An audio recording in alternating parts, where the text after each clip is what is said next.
vai começar falando de um assunto super sério, muito importante, que atinge milhares de famílias brasileiras, que é a espera por uma doação de órgãos. Tem muita gente na fila do transplante, são 36 mil brasileiros aguardando, e é uma agonia, uma angústia. Esse número, a gente tem aqui números que mostram que houve até uma melhora, viu? Mas uma melhora pequena e pode ser muito melhor ainda. Então, a gente tem potenciais doadores que foram entrevistados, olha, 4.994. E houve 1.981 recusas, ou seja, 40% das famílias contactadas depois de uma morte cerebral não autorizaram a doação. Esses são dados da Associação Brasileira de Transplante de Órgãos. E é realmente um momento muito delicado, né, na perda de uma pessoa, mas é muita gente esperando e dá para ser um número muito melhor. Eu vou convidar o Gilberto para vir até aqui. O Gilberto é enfermeiro. E ele trabalha diretamente com as famílias que estão nesse momento delicado da perda de alguém, mas para tentar um processo de explicação, primeiro de amparo, acredito, né, Gilberto? E depois de convencimento da importância desse ato de doar os órgãos. Bom dia a todos. Gostaria de agradecer primeiramente pelo convite de estar participando aqui no programa e divulgando um pouquinho sobre o nosso trabalho em relação à doação de órgãos, e divulgando essa causa que é tão importante para toda a sociedade. Sim, são muitas pessoas que estão na fila de espera aguardando por um transplante, e nem todo mundo vai ter oportunidade de receber um órgão. Muita gente vai acabar falecendo na fila. E somado a isso, tem um número grande de famílias que ainda negam a autorizar a doação de órgãos, muito baseado na falta de informação, na verdade. Qual seria o principal motivo da recusa que você ouve, assim, quando você vai conversar com as famílias?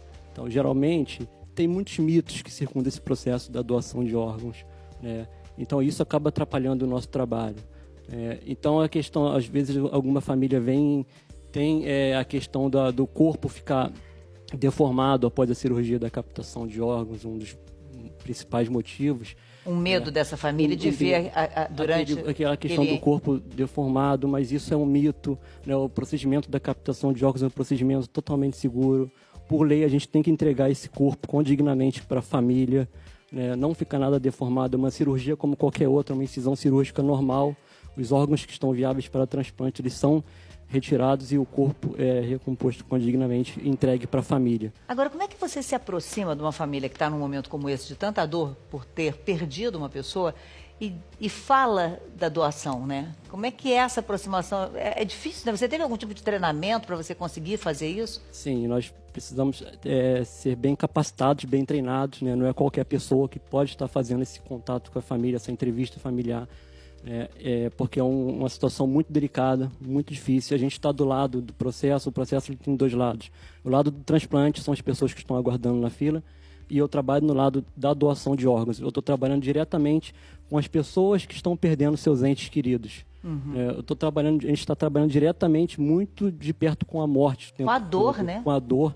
E às vezes, primeiro, a gente tem que trabalhar a nossa emoção, dependendo existem mortes e mortes às vezes muito trágicas, e a gente tem que trabalhar aquela emoção na gente, na equipe, para depois a gente focar e priorizar a família que está perdendo aquele ente querido. O nosso foco... Ser rápido, né? Pois tem que ser rápido. Tem que aproveitar. Eu acho que o ideal é quando a pessoa já comunica à família que é doadora, né?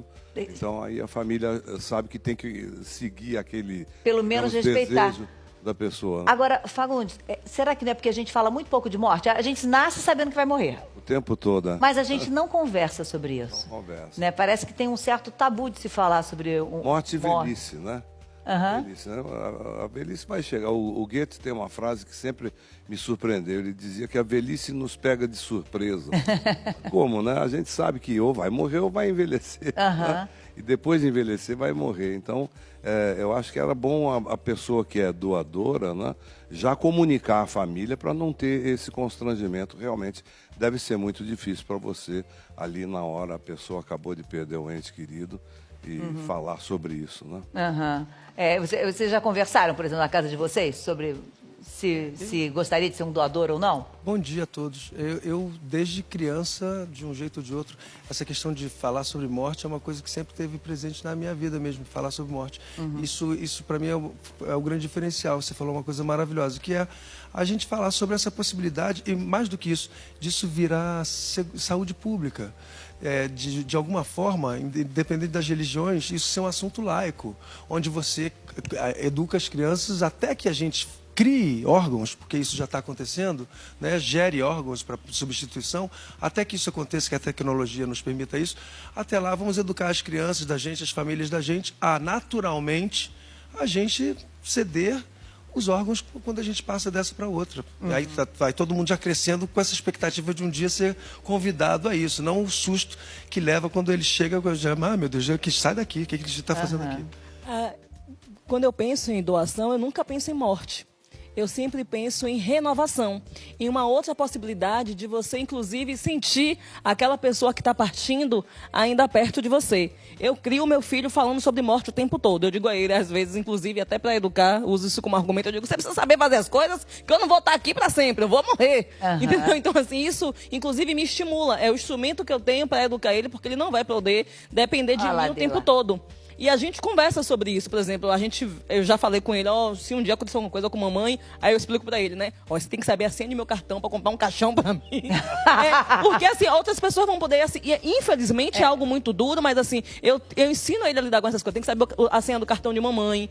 Mamãe, eu quero doar meus órgãos, eu sou doadora de sangue, né? Ainda não precisei doar nenhum órgão que eu possa doar em vida, porque é importante a gente falar que existem órgãos que você pode doar enquanto você está vivo, mas assim, eu acho que é fundamental que a gente entenda que é a possibilidade de você deixar aquela pessoa que você ama seguir próximo a você, inclusive. E é algum tipo de conforto, pelo menos com o casal com quem a gente conversou, é o seguinte, o Paulo e a Vera, eles perderam uma filha, a Raíza, de 27 anos no ano passado, e eles no início estavam com dificuldade de falar disso, de aceitar. Mas lembraram que a menina tinha uma vontade de ser doadora, porque em algum momento ela falou sobre isso. Vamos ver, a minha parceira Juliana Sana conversou com eles.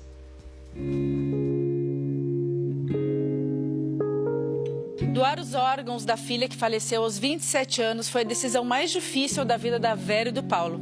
Mas hoje, 8 meses depois, eles reconhecem que foi um ato de amor, Vera. Foi sim. Foi muito difícil, mas foi um ato de amor. Primeiramente, eu neguei.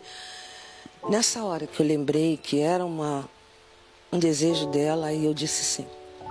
Sabe, parece que meu coração se abriu e eu disse sim e digo sim até hoje. Peço, gente, doe órgãos. Quem era a Raíza?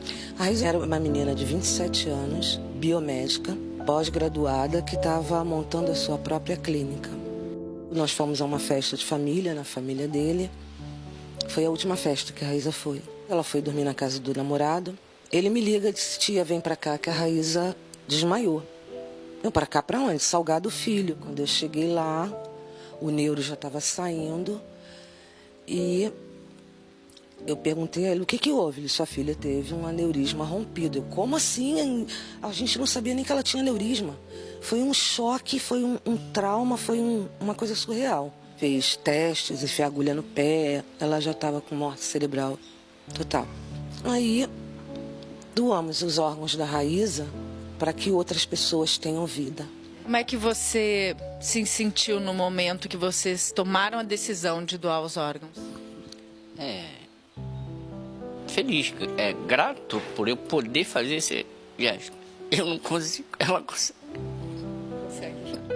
É gratificante saber que tem um pedacinho da tua filha batendo ou fornecendo vida para uma pessoa que, poxa, estava talvez num leito de cama com pouca chance de sobrevivência.